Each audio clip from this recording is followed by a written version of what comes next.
This is East Idaho Newsmakers with Nate Eaton. Thanks for being with us today. We have a fascinating person here to talk with us about his journey into knives and steel and going on national television and winning a competition. You may have heard about Brandon Williams. He was on Forged in Fire on the History Channel just a few months ago. He is also the owner of 4B Outdoors and also a bullet puller company. Correct. It's called the grip and pull. And what do you do with that? You remove bullets from cartridge cases if you make a mistake or if you need to change a load or however you want to do it. It's a reloading tool. We got a patent on it. They're actually selling all over the world right now. It's really cool. Wow. Okay, so we'll talk about that, and then we'll talk about the big knives that Brandon is holding here. Let's go back to the beginning. Were you born and raised in Blackfoot? Yes, okay. I was. And when did your interest in steel and knives, when did that start? Well, it's almost 8 years ago now, or a little over, almost, yeah, anyway. I met a guy who introduced me to a gentleman that lived out West Idaho Falls named Frank Isom. And he forged knives for a living, and he was just the nicest guy. And I just got interested in doing that. I thought, that'd be kind of a cool thing to do. So I started just doing what's called stock removal instead of, two different ways to make knives. There's stock removal and there's forging. Forging requires a lot of heat and a lot of pressure and to move the steel. Stock removal, you get a bar of steel, say yay big, and make a design out of it, and you just grind away the steel that you don't want to have the knife shape. And so that's how I started making knives at first. Well, about 3 years ago, Frank come down with cancer and he couldn't work anymore. And I had the time so I could go in and take over his forge. So I did that. And I worked there full time for about, 4 months, I think. And after Frank passed away, my friend Robert Martin bought that forge and all the equipment. And so I stayed on helping for a little while, but then I just kind of started doing my own thing at home. And that kind of just turned into what I'm doing now. So you were interested more in the forging process versus cutting it out of the steel? Well, I love both because I still do both. Mm-hmm. I mean, I don't just forge knives or I don't just do stock removal. I do everything. So I just like making knives. I just like to see what I can do. So you described a little bit about the forging process, but tell us a little bit more, like from start to finish. It's intense heat? Yes. So, okay. So I have a propane forge, and it's a forced air blower. Mine's called a ribbon burner. So the burner is about 10 inches long, 3 inches wide, and it has about 27 holes in it that are about 5/16 inch diameter. And every one of those holes has propane and air coming out of it with, a flame. So it puts the heat over a bigger area, and it gets super hot, and it's really efficient. You don't use much propane. So when you fire up the forge, it usually takes 25-30 minutes to get really hot, welding temperatures. Well, I can put a piece of ball bearing steel in there, or I can put Damascus, which is layered steel. We got 1095 and 15N20, 25 layers, and it's about yay big, and you get that super screaming hot, and you can actually weld it together just by heat, and that's how this stuff is made. And is that how you did this knife? So this one right here, this was out of a piece of farm implement steel, and it's not Damascus. It is just a solid piece, single piece of steel, but it is some of the toughest stuff. I mean, it's just amazing. Holy smokes. How long did that take you? This one took about 3 hours to forge it out into shape, and then, several more hours to grind and finish and all that. But I mean, this little table right here, I could take that into splinters in just a few minutes. With this knife? With this knife, and it wouldn't even hurt the edge. I mean, wow. It's amazingly sharp. It's amazingly tough. And you build the handle and everything? Correct. Yeah, this handle is called Micarta. It's a phenolic resin impregnated fiber that's just basically impervious to anything. So it's not going to slip or anything if you get oil or grease or blood or anything on it.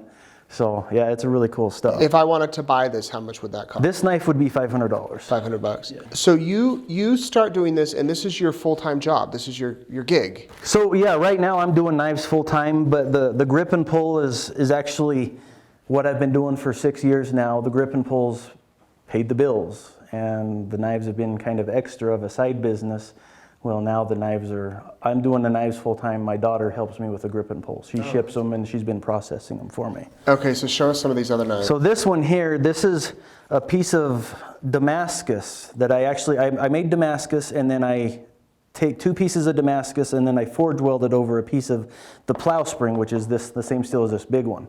So you can look at the blade, you can see the Damascus on the side, and if you look at the edge is solid. There's no swirly lines and pretty stuff. It's called a Sanmai construction, or laminated Damascus over blade steel. But that's a cool design there on the knife, on the actual. So the steel on the sides is normally what they call a twist pattern Damascus, and when I forge weld that to the sides of blade steel, it just looks cool. Like you said, it has a really cool design, and it's just neat looking. So. And how long did that one take you?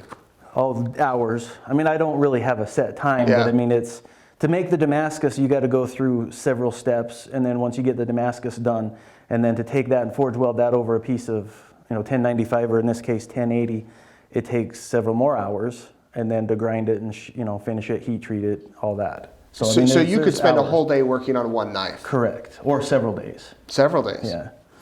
And then here's another one that's kind of the similar construction. It's got Damascus over a different steel called W1, but it's the same type of thing. It's just gorgeous. And this one here is got ironwood handles with these star mosaic pins, and this is one of my favorite blades.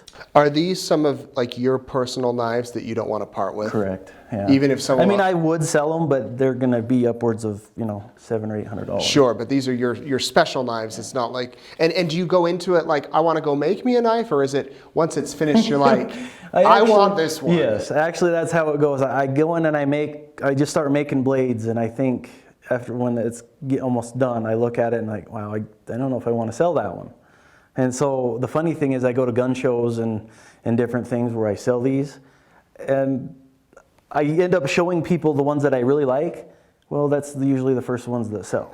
So, I mean, it's kind of crazy, but this is one of my favorites as well. This is called a feather pattern Damascus, which is the hardest pattern to make. It takes about a week to get the steel to where you can make a knife out of it. Wow. And so same thing, I really like doing this Sanmai stuff.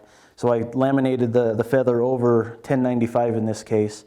The handle on this one is actually woolly mammoth ivory. It's from the tusk of a woolly mammoth. Oh my gosh. And I get that from a guy in Canada, and it's a feather. I mean, right. It is like a feather here. And I have other feather blades that I thought about bringing, but I don't know. We get going crazy with show and tell on some of this stuff, but feather pattern is my favorite. It's just so hard to make, and it's really the most expensive pattern to make, but just because it takes so much time. And then I have this one here. This is another fairly simple. It's a 52-100 ball bearing. This was a 2-inch ball bearing, so it was 2 inches in diameter ball of steel that I forged out into this.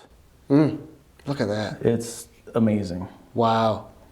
Okay, so you're doing this for your job. Well, you're kind of doing this on the side. Right. And how do you find out about Forged in Fire, the History Channel? Well, so I've been making knives for several years, and when I would go to gun shows or I would go to wherever it was I was selling knives, everybody'd come up and they'd start asking me, have you ever seen Forged in Fire?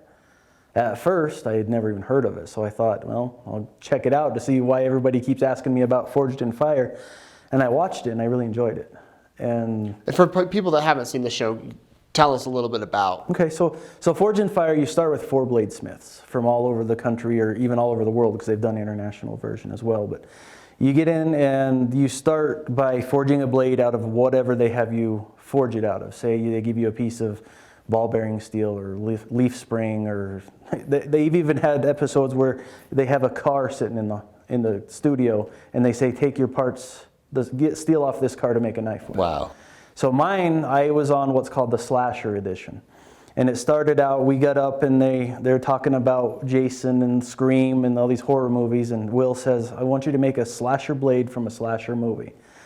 And there was a cauldron that had these big poles poking out of it, and it had like dry ice for effect for the fog or whatever coming out of it. And they say, okay, well, before we started, they say, we're going to draw numbers. And so we drew numbers. I got number 4. So at first, after watching some other versions of the show, I thought, well, shoot, this is not going to be good, but it worked out good. So, well, so one guy got 1095, one guy got a 3-inch ball bearing, which is huge. Another guy got a piece of coil spring, or a coil spring. It's 5160. And then I ended up drawing a big piece of W1, which at the time I had never used W1, but it's just a piece of steel. You heat it and you forge it out. So I wasn't super worried about it. But anyway, I got, rant there. The first round you forge a blade, and then the person who does, I guess, the worst or least refined blade, or if there's any problems, gets sent home early, or get sent home. And then the other 3 move on to the second round, which is affixing handles and making it a fully functional weapon. So after that, they do some testing. In my case, it was a hockey mask chop and a leather face mask slice to test for sharpness.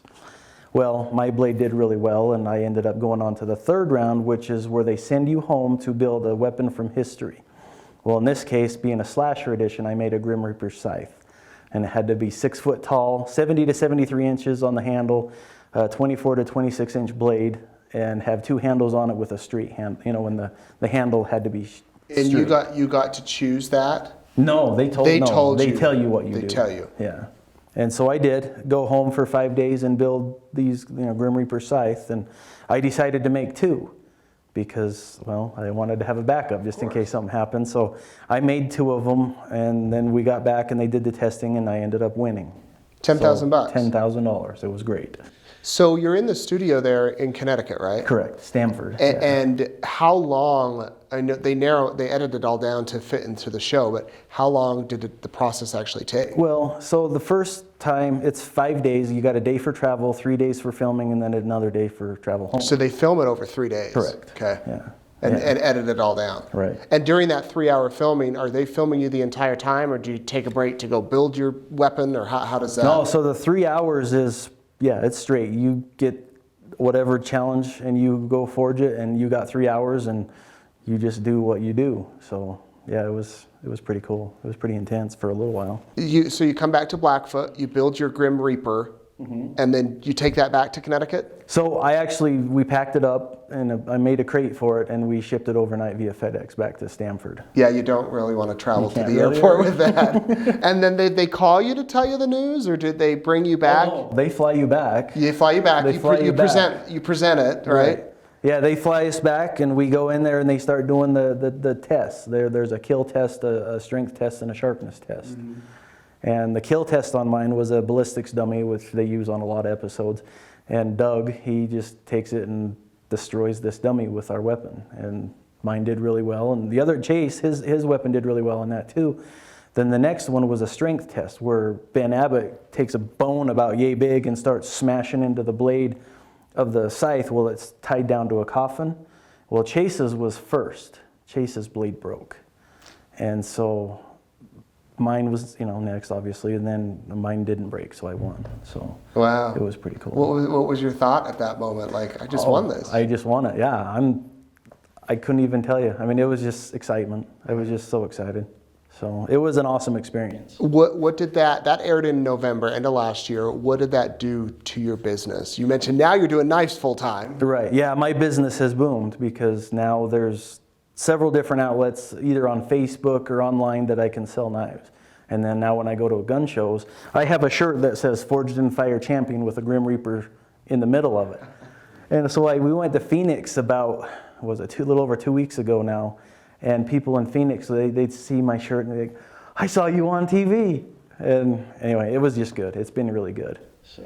It's cool to hear your story, because you kind of turned a hobby, I guess, or something you did on the side into winning a television show now into your career. Do you ever get tired of making knives? No, not now, not yet. I hope I never do, because I love it. It's your passion. Yeah, I feel like my whole life has led up to this, because the handle on this Grim Reaper Scythe I made using log furniture tools that I had bought years ago, because I used to build log tables and lamps and all kinds of stuff. And people would always tell me how pretty they were, but never really sold very many. And so I've just had this stuff for years. Well, when they told us we had to do this for a weapon, it all came together, and it came together perfectly. So That's nice that you had that, Yeah. the materials and whatnot.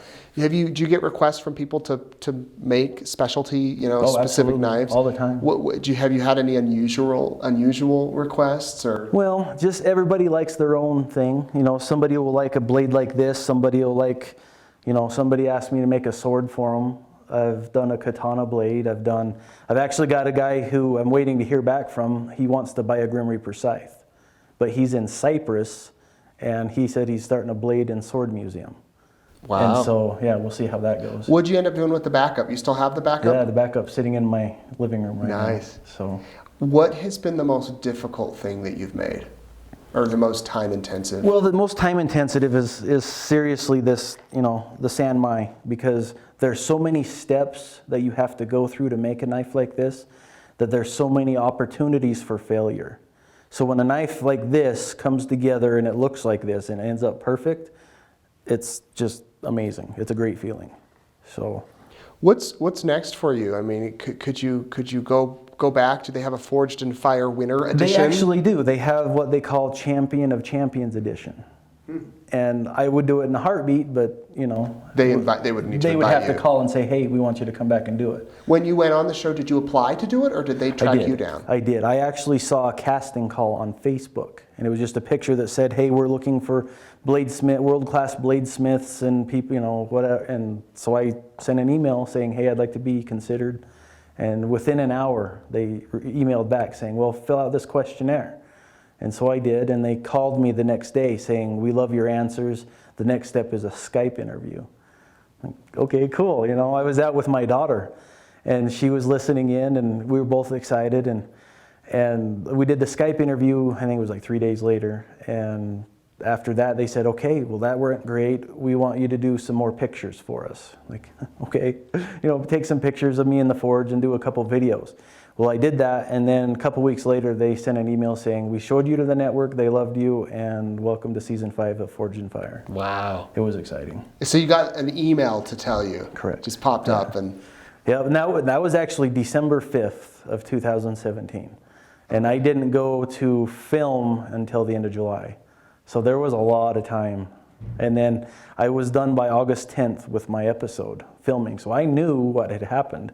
So I had to keep it a secret for almost 3 months. You weren't allowed to tell people that you had won. Right. And did you even been on there. Oh, you couldn't even say you had been on? I couldn't even say I'd been on. And you didn't know what the theme was before you walked into the studio? Right, yeah. You didn't know it was going to be? You don't know anything about it until you get there and you're standing there with all the cameras around, and then Will tells you, this is what we're doing. Okay. That's cool. What does your wife think about this? She's very happy for me. She's very excited about all this. I even got her, at the gun shows, she wears a shirt that says, wife of Forged in Fire Champion. She might make more sales than you with that. Well, she probably does, because she's gorgeous. How often are you traveling the country with these gun shows? As much as possible. This year I told her I want to travel as much as we can. So there's gun shows, like I said, we did Phoenix, and then in Pocatello's the next weekend. There's shows in Reno, Las Vegas, just all over the place. And are you building up to that? I mean, do you just have like a stockpile of knives you've made, or do you make them that week? How do you make sure you have enough supply? Well, that's what I do all the time. That's all day, every day. I'm out most in my shop building knives. Mm-hmm. So I've got production knives that I actually get CNC laser cut out of material, and then I have knives that I forge. Wow. So I've done a lot of both. Do you build other things too, in addition to the knives?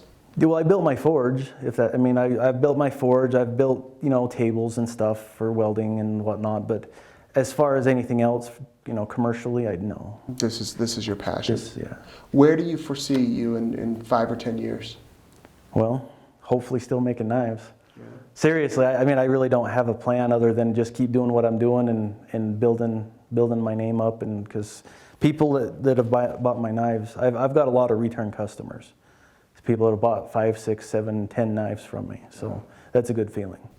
What would you say to somebody watching out there that might be doing this or something similar as just a hobby, as just something on the side, that really wants to do what you're doing, turn their hobby, turn their passion into a career? If you're passionate about stuff, follow your heart. If you like doing something, just keep doing it, the money will come. That's all I can say. I mean, just if you're nobody's going to be good at anything the very first time they do it. So just keep doing it, and you'll be okay. Cool.